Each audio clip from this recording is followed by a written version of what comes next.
Ungkapan, satu buku dibaca dua orang belum tentu satu faham, membuka pintu renungan tentang sifat pengalaman manusia yang unik dan tidak pernah seragam. Sebuah teks, walaupun berdiri teguh dengan huruf-huruf yang tetap, sentiasa bergerak dalam jiwa pembacanya. Perbezaan kefahaman bukanlah kegagalan buku itu untuk menyampaikan makna, sebaliknya adalah bukti bahwa akal, jiwa, dan pengalaman manusia menjadi penapis yang menentukan apa yang sampai kepada kesadaran seseorang. Psikologi manusia mengajar kita bahwa setiap individu memiliki rangka kognitif yang terbentuk daripada pengalaman lampau, emosi, dan nilai yang diyakini. Dua orang yang membaca halaman yang sama akan membawa ke dalam bacaan mereka tafsiran yang lahir daripada corak hidup berbeza. Seorang mungkin mendekatinya dengan rasa ingin tahu, sementara seorang lagi membacanya dengan harapan mencari justifikasi atas sesuatu pegangan yang sudah dimilikinya. Maka, makna yang lahir bukan sekadar daripada teks, tetapi juga daripada cara minda memilih, menapis, dan menghubungkan kata-kata dengan dunianya sendiri. Dalam kerangka falsafah, hal ini membuktikan bahwa makna tidak pernah berdiri dalam ruang vakum. Heidegger menyebut manusia sebagai makhluk yang telah terlempar ke dunia. Kita membawa sejarah, konteks, dan horizon pemahaman sendiri. Justru, setiap kali membaca, manusia bukan sahaja menerima makna, tetapi juga membentuk makna.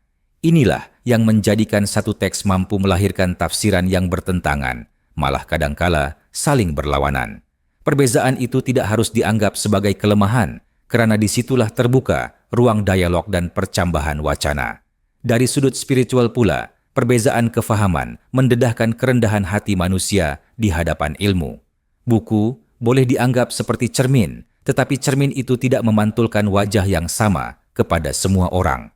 Ia menyingkap apa yang ada dalam hati dan kesediaan rohani seseorang ketika berhadapan dengan ilmu. Ada yang melihat cahaya, ada pula yang hanya melihat bayang.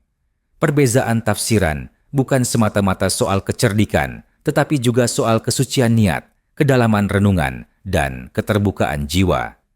Isu ini membawa implikasi sosial yang besar. Dalam masyarakat, kita sering terperangkap dengan anggapan bahwa ilmu adalah sesuatu yang tunggal, tetap, dan difahami dengan cara yang sama oleh semua orang. Maka lahirlah perbalahan apabila perbezaan pandangan muncul daripada teks yang sama. Kita lupa bahwa setiap individu membawa alat tafsir yang berbeza, bahasa, budaya, tahap pendidikan, malah keadaan emosi saat membaca. Justru, kesadaran bahwa satu buku boleh melahirkan 1000 makna mengajar kita tentang toleransi dalam perbezaan. Lebih dalam daripada itu, ungkapan ini juga mengingatkan bahwa membaca bukan sekadar proses mekanikal menyalin makna daripada halaman ke minda.